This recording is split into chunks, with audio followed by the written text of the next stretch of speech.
Let's assume for a second you can't think your way out of this. Okay. Now what? What do you lose if this idea that you're not enough goes away? That I'm not in control of my experience. I've got some strong fuck that energy there. Great. So just say it to God. I am in control of all of this.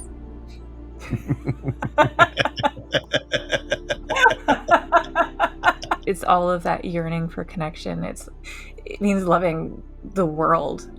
And that's a fuck ton of shit to love, Joe. Yeah, it is. I'm Brett Kissler, and this is The Art of Accomplishment, where we explore living the life you want with enjoyment and ease. Today's episode is a coaching session where Joe coaches a woman who is struggling with a feeling that she needs to be good enough to be in a relationship. As she and Joe explore what it means to be enough for herself and for others, she discovers an underlying desire for control, along with a deep fear of self-abandonment. Let's find out what happens as they unpack enoughness and how it reshapes her understanding of love, connection, and relationships. Hi. Hi. Good to see you. It's good to see you too. So what are we working on today? What's the deal? What's the deal? What's the deal? I can link this back to a conversation we had this summer where you said to me something along the lines of, you appear to be like an attractive, put together woman. Why aren't you in a relationship? And we talked a good bit about that. But what I realized is like the thing that you encapsulated in that sentence is something I've really deeply internalized, not from that conversation, but throughout life of, if I am put together and attractive enough, then I will be in a relationship. I will have this thing that I really want. And I have this narrative of being better so that someone will love me that I want to unpack with you. Great. What's amazing to me also is just that whatever I said, I'm pretty confident it wasn't that. That might have been how you heard it. Probably not. It's what I heard. It's what my brain was like. Yeah. Right. So even you hearing it that way is a reflection of this idea. Cool. So how good looking do you have to be to attract the man that you want? I don't know. It doesn't seem, I don't think about it in terms of physical attraction as much as I think about it as emotional resonance and maturity and that kind of thing. So how put together do you have to be? How put together? You got to be like Mother Teresa put together? Do you have to be like what's the level of put together that achieves the goal of your lovability? I don't know. But like the narrative in my brain is like more than what it is now. Right. And my assumption is that's always been, no matter, like my guess is you're more put together, for lack of a better word, than you were at 23. Like my experience of you would mean that it would be impossible for that not to happen. And back then you had to be more, and now you have to be more. There's a never ending. So it's just always more. Keeps moving. Right. Exactly. Mm-hmm. Right. So who taught you that like you have to be more to be lovable? How did that happen? That's a good question.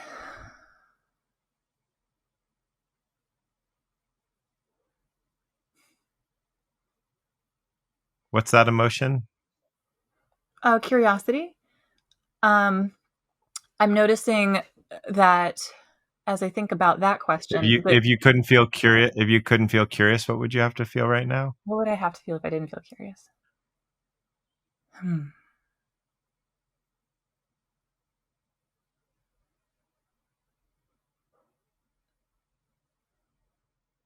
Like a sadness. Sadness, yeah. Mm-hmm. The thing that came up is noticing that I've, in the past, settled into relationships that weren't good enough for me because I didn't think that. This is a weird bind. I both have this narrative that I have to be better and be more in order to find the relationship I want, and I have the narrative and the history of settling for less because I didn't think that what I deserved was available. Yeah. Can you hear the dogs in the background? I can. It's okay. I don't mind. Sorry. Yeah. And both of those two things create sadness in your system, it sounds like. Yeah, the noticing that I've settled for less and that's somehow part of this dynamic was what produced the sadness. Yeah. I'm curious, what's the if any, what's the need to save somebody in your system? Anybody, friends, family, boyfriends?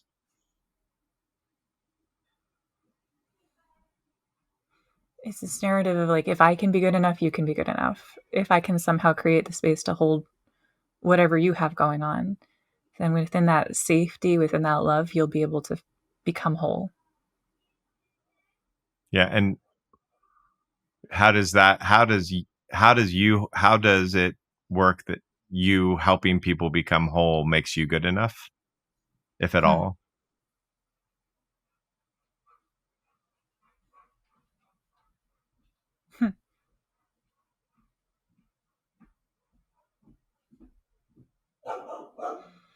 How much of your career, your education is based on that same premise?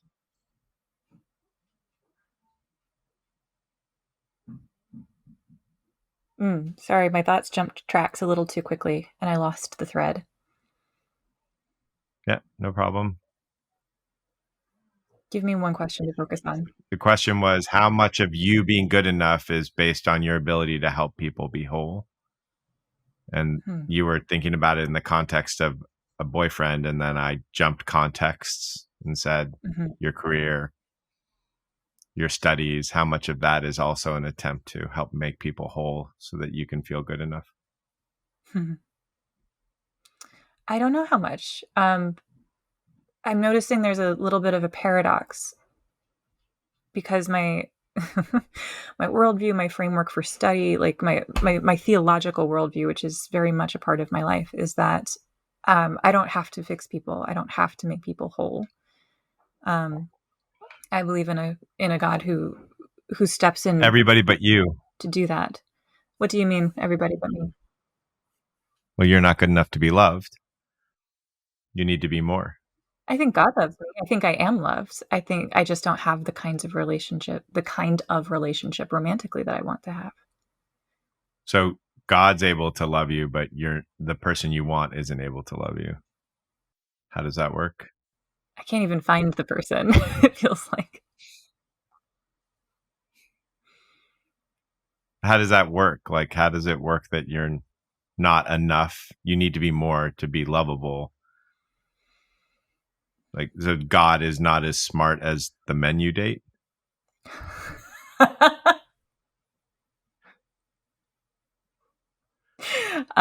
Foolishness of the cross and all that. Yeah, that works. No, I think that God isn't bounded by human limitations. So the way that God's love works is different than the way that human love works. But wait, I'm confused because that's how you're trying to love these people to make them whole. Yeah. How much are you trying to replicate God's love to love the...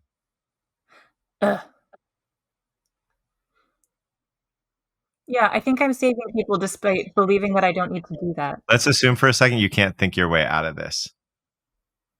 Okay. Now what? So I'm going to ask the question again, and don't try to think your way out of it. Let's try a different approach. Try surrender your way out of it.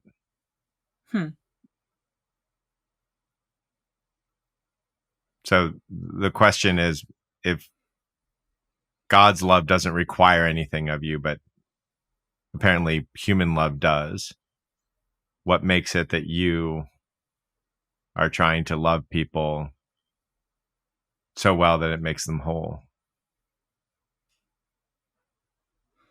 And that gives you value on some level, makes you good enough on some level. Yeah, from that place, what happens?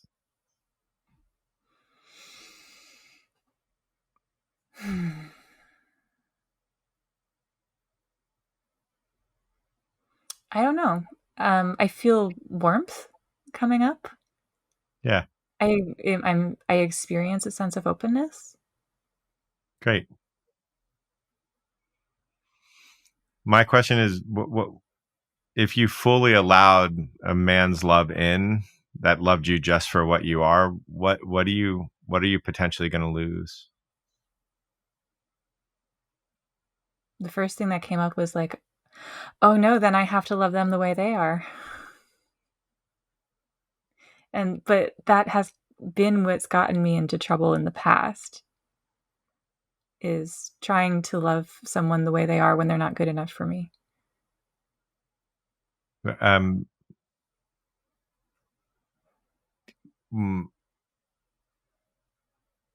Like in the back to God for a second, that idea is that God loves you as you are doesn't mean that God puts up with it. Mm-hmm. What's the difference between loving somebody and being boundaried with somebody? I think I experience boundaries when I see them causing someone else discomfort as hurting them, and hurting them is not loving them. So, but how does that apply to you if you're being hurt?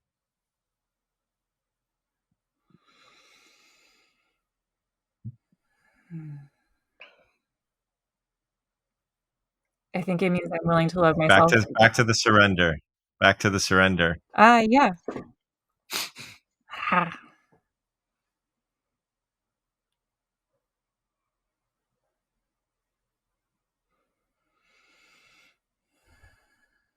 Like right now, I'm loving you as you are. There's nothing in me that is like wanting you to be different. And yet I'm still holding this boundary with you of like, hey, like we're not going to think our way into a relationship. What's the difference between the two? You don't know me? That's why that's apparently why it's easy for me to love you as you are. I'm asking what's the difference between my love for you, however it is right now, and my boundary with you.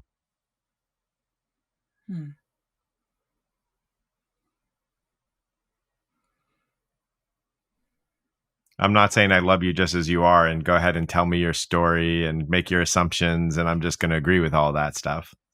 But I'm also not asking you to change.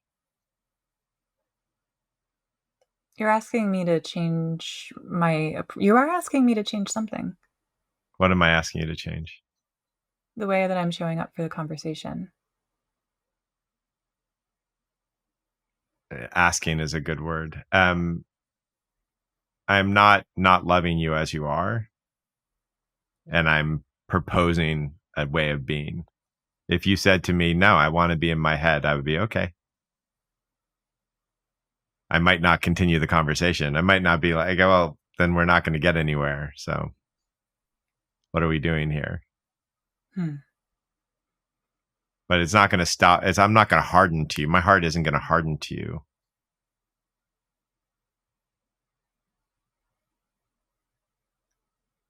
Yeah, I don't think that I have the same facility with that you do. Okay. How about we start with you? How can you love yourself as you are? Like in this moment, how do you love yourself the way God loves you?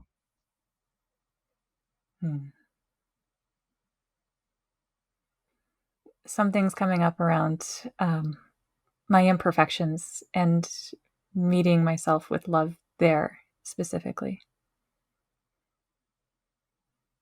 Yeah. What's imperfect in God's world? Oh, so much is broken.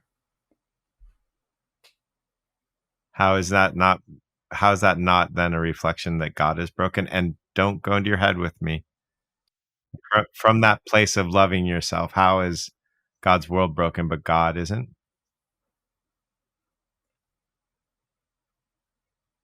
I think God is broken. Okay, great. I'm noticing that using that word with reference to God shifts my definition of broken a little bit. It shifts my thinking around brokenness. I think God is broken because God chooses to love us in our imperfection. I saw that same sadness come when you said it. When you said, "Oh, I think God is broken," I saw the same sadness in you that I saw earlier when you were thinking about how you accepted.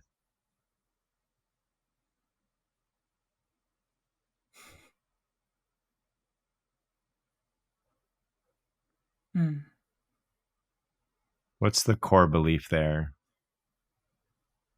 Like, what's the core belief around brokenness and love? That things can still be beautiful when they're broken. How else could they be beautiful? They could be beautiful by being pristine, unbroken in the first place. They could be beautiful by being healed. Well, like what? Like what's pristine? What's fully healed? Yeah. So can you give that to yourself? The impossibility of your pristineness or your fully healedness.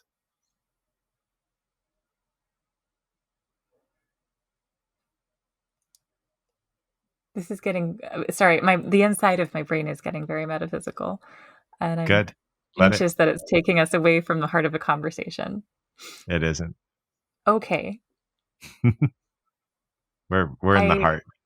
I think that there are realities that layer on top of one another, and that in God's reality, the reality that I believe is coming, all things are healed. Not in the head though. We'll go there, just not in the head. Okay. Nah. I think that in that reality, all things are healed, and that's breaking into this reality, this felt reality. Yeah. I think that those things exist at the same time. Yeah. Great. I love it. So how does it feel to give yourself that you're already healed?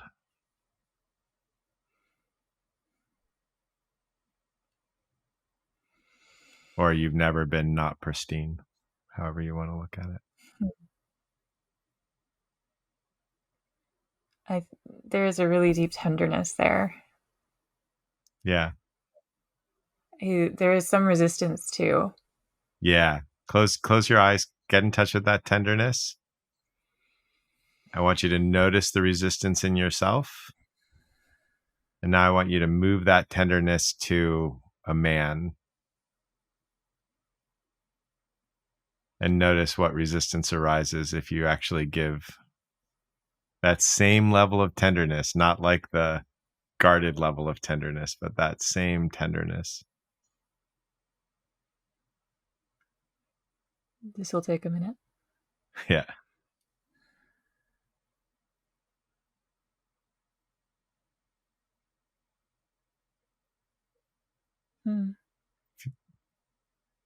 The tenderness doesn't require effort.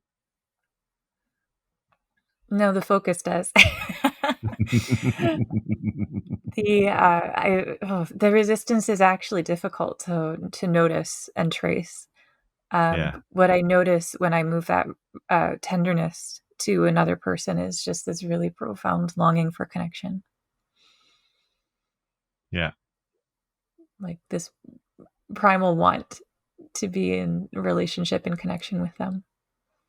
Yeah. How is that not connection? The primal want, the longing. Well, I think connection is a two-way street, so I've got one way. So God only is connected with people who are connected with God?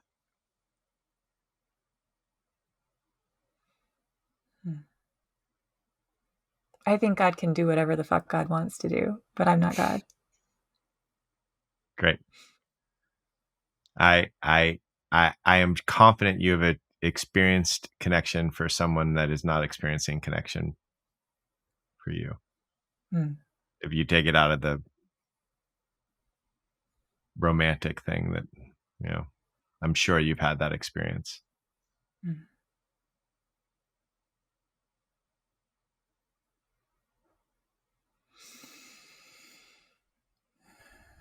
So how is that yearning for connection not connection in itself?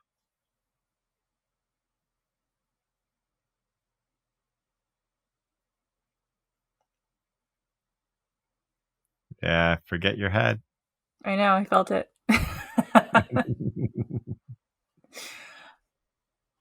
I think it's a different quality than the connection that I want.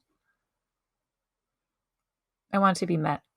So your connection also needs to be a little bit more. You need to be a little bit more. They need to be a little bit more. Your connection needs to be a little bit more. Mm-hmm.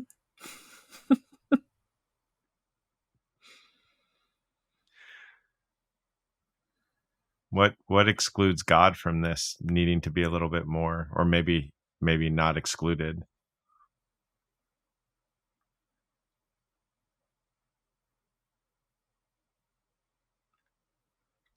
What excludes God from this wanting to be? Say it again, please. This needing to be a little bit more. What excludes God from this needing to be a little bit more? You need to be a little bit more to be loved. The connection needs to be a little bit more. The man is not good enough. Needs to be a little bit more.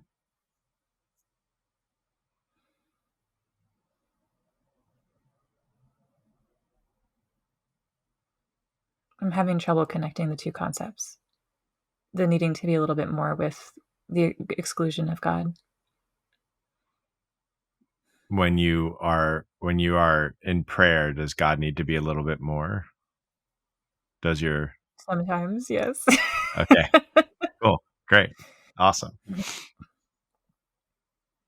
Yeah. What does this protect you from in yourself, with God, with the man, with connection? This idea that it needs to be a little bit more. It protects me from a conviction that it's all on me to be enough.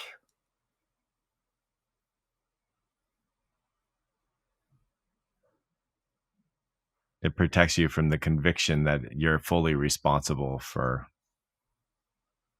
enoughness. Yes. Okay. And what if you fully are convicted to that? It's all on you. God is enough when you figured it out. You're enough when you figured it out. The man will be enough when you figure it out. The emotional experiencing that you're having right now will be enough when you figure it out. What's the problem with that? What's the problem with that conviction? I don't know that I see a problem. I think maybe that's the problem.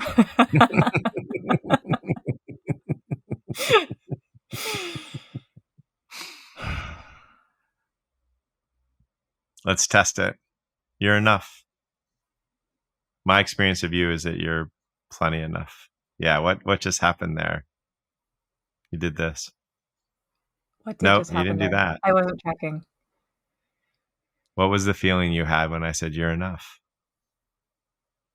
My experience of you is enough. It was a desire to shift in my emotional seat. It was, you saw the movement I needed to make in order to focus more fully. Great. So my experience of you is that you're enough.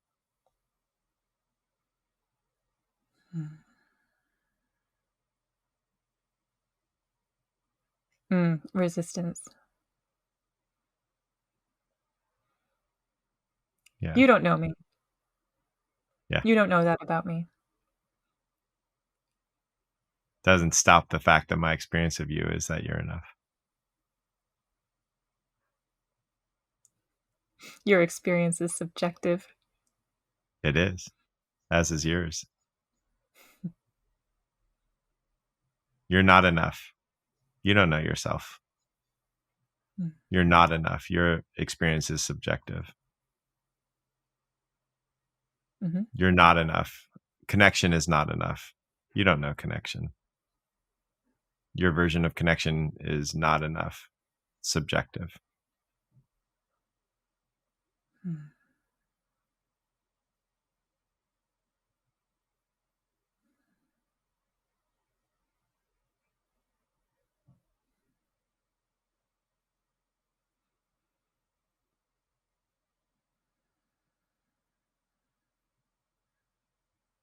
What do you lose if this idea that you're not enough goes away? That you don't need to be a little bit more?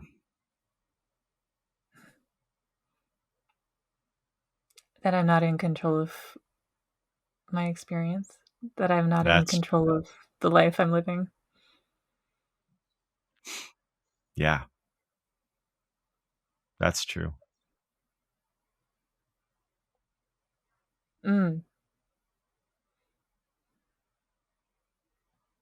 I've got some strong fuck that energy there. That's cool. Yeah.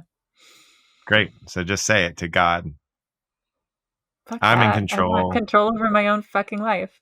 I'm in control. You're not. Are you playing the role of God right now, Joe? No, I'm saying that's what you need to tell God. That's what I'm I not need to saying say? that you don't want to be in control, but you're like, if I believe this, I'm not in control. So that means you are in control. So say it. Like, yeah, I'm in control of all this. You're not. I am in control of all of this.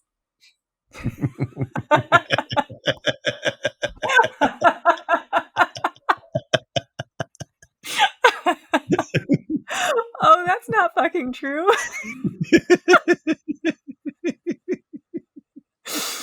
Oh no.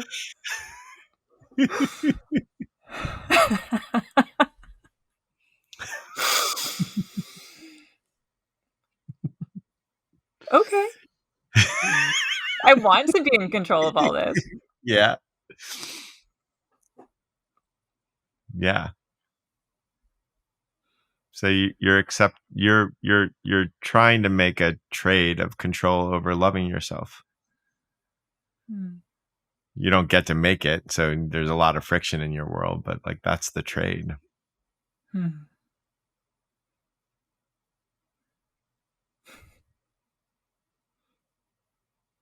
You don't get to see yourself as pristine and broken at the same time, or beautiful. Why not? You need to be in control.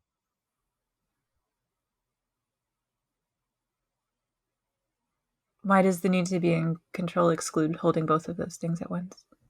No, find out. Hold it. See if you can love yourself just as you are right now, including your ability or your desire to be in control.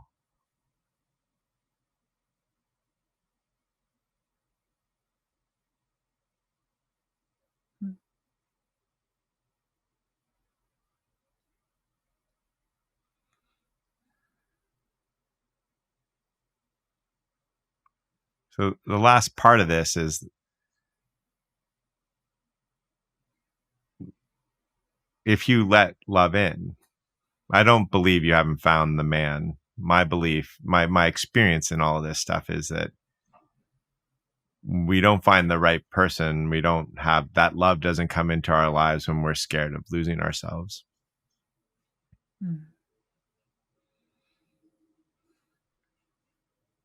Or control would be another set of words for it. That resonates. Yeah. So the final part of this is like, how much can you surrender into love? And it doesn't really matter if you surrender into the love of yourself or the love of God or the love of a man. All of them are a loss of control.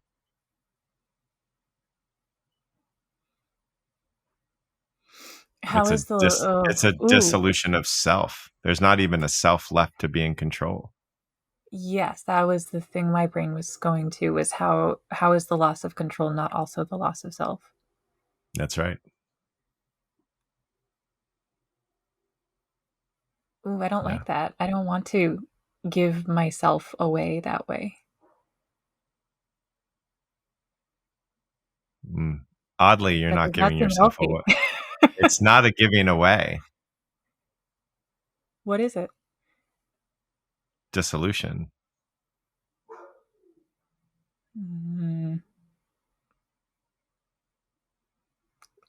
What does dissolution mean? Let's start with God. Love God. Love God fully right in this moment and tell me what happens to you.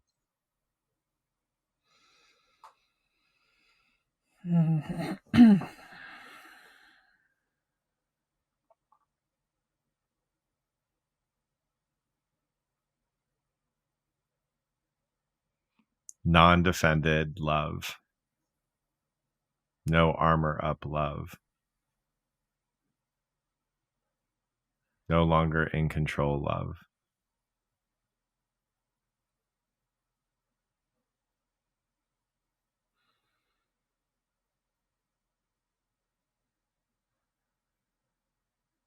Just in that, what happens to your sense? What happens to you in that? Did you give yourself to God? Did it just dissolve? What happened?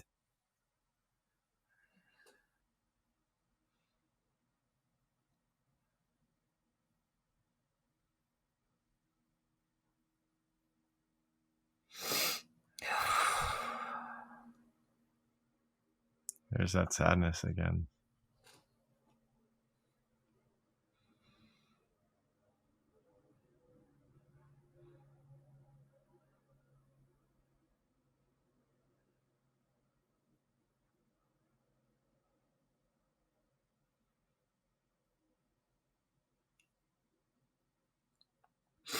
Oh, I'm trying to.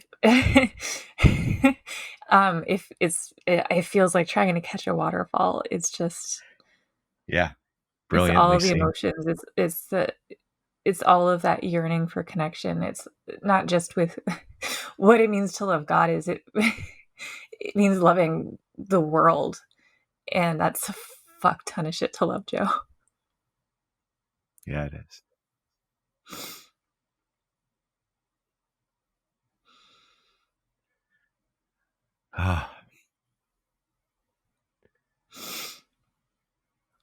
Yeah, fear is up.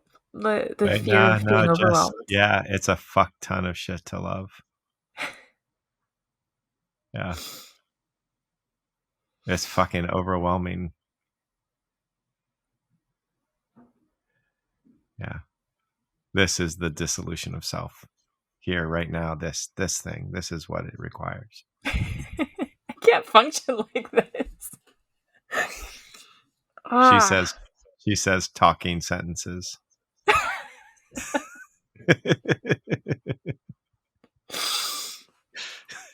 Yeah, you can.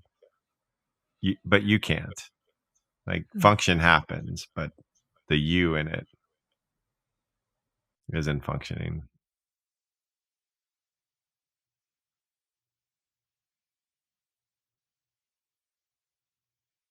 And from this place, like, really feel, like, if you feel this overwhelm, let's say you're in this over where you really allow that love in, and then I'm your romantic partner, and I'm like, hey babe, I'm gonna like go out and get drunk tonight.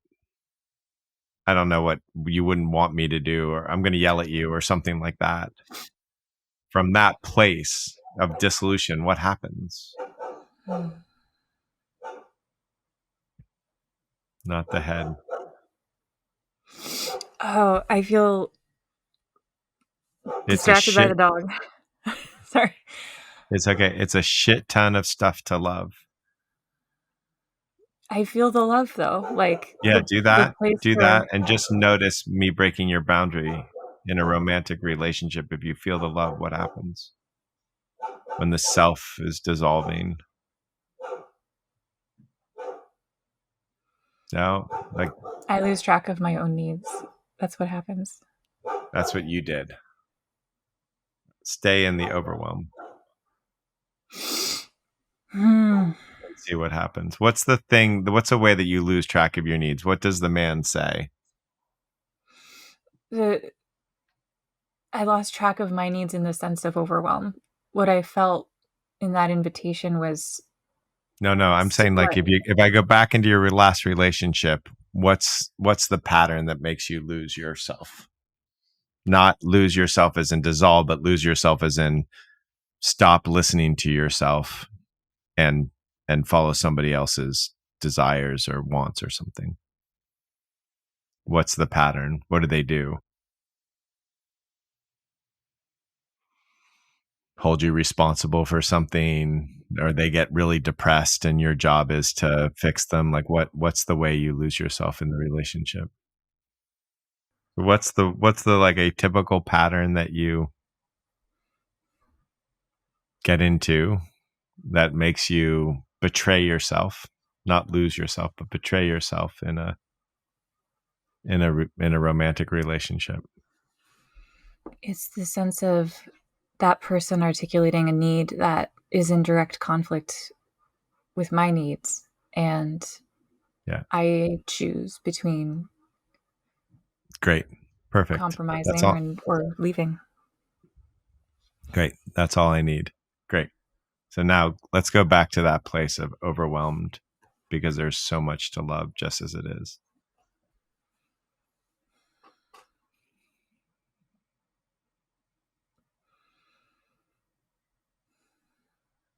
Go back to the place of overwhelm. When you and I were both crying together. I didn't notice you were crying. Yeah, I was crying.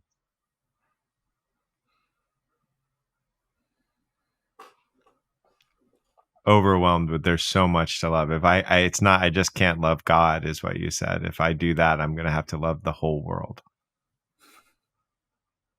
That's what you said. And that's so much to love. Yeah.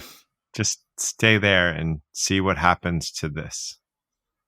I need you to stop being Christian so that we can be romantically involved. From that place, what happens? From that overwhelm of love.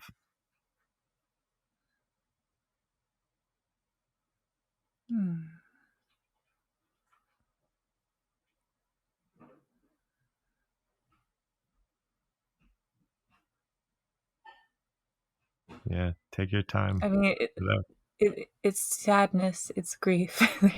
Yeah, I'm noticing humor. Like it's funny. Yeah, because right. you can't take that apart. Like yeah, right, you wouldn't have me. Right. That's right.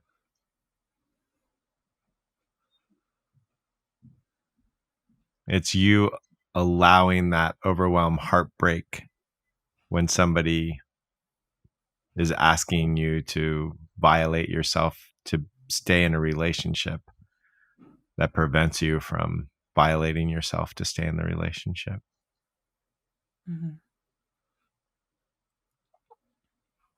Yeah, I buy It's that. not I even get that. it's not even an option. That's what my breakups have always looked like. It's just taken a long time to get there sometimes. Yeah. If that's the standard from the beginning of the relationship, and the relationship is over quickly, or it's a match.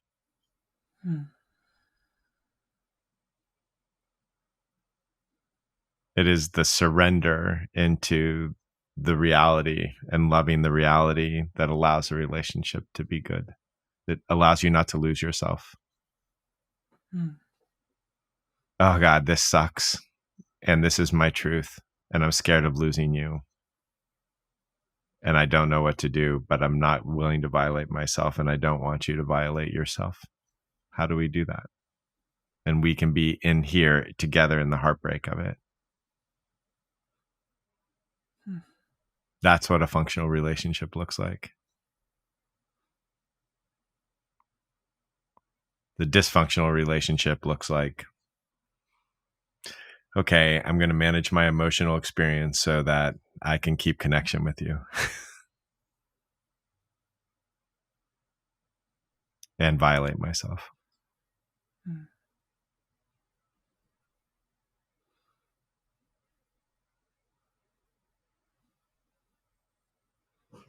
Right. So the I'm noticing idea, a sense of like, yeah, I get it. Like yeah. I get it. I know that deeply, that thing you just said. Yeah. And I live like that. So you had this moment. I want to pull us back. You had this moment where you saw the path. And you were like, oh, I'd have to love everything. And then you said, I'm not functional here. And then you said, and if I'm here, then I'm going to totally betray myself inside of a relationship. So intellectually, I get that you get it, but emotionally, you're not there because you think you're going to betray yourself and you think you're not going to be functional. You're not loving yourself / God / the world / a man because you have this fear that you're going to betray yourself. Okay, I can buy that. I can buy the divide between my emotional and intellectual reality. That feels real. Yeah. How do I bridge that? You already did. That's a question your mind asked, but your heart already knows the answer to it.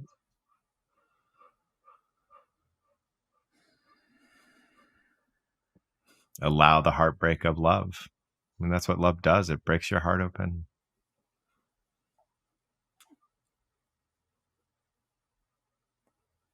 Start with yourself. So what's to stop me from just loving everyone? I can love everyone in the Christian way, but in terms of romantic options specifically, how do I discern? You don't. It all takes care of itself for you.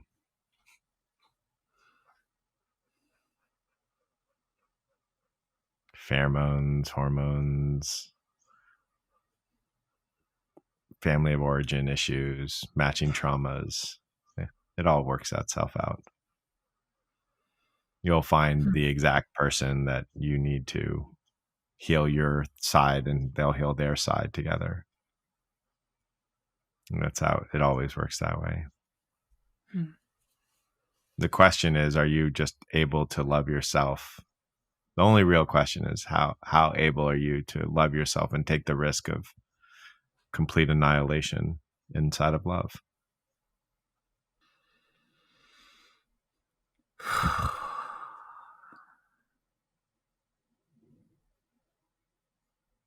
I'm noticing the part of myself that wants to ask what to do next.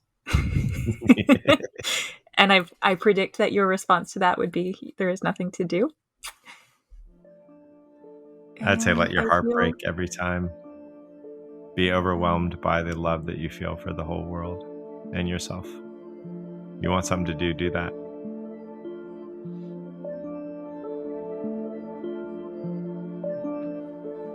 Okay.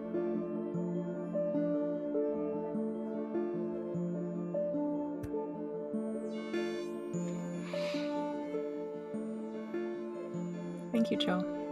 You're welcome. What a pleasure. You can sign up for our newsletter or learn more about our courses at artofaccomplishment.com. The Art of Accomplishment was produced and hosted by me, Brett Kistler, and Joe Hudson. Munyi Kelly is our production coordinator, and Sarah Melody edited this episode.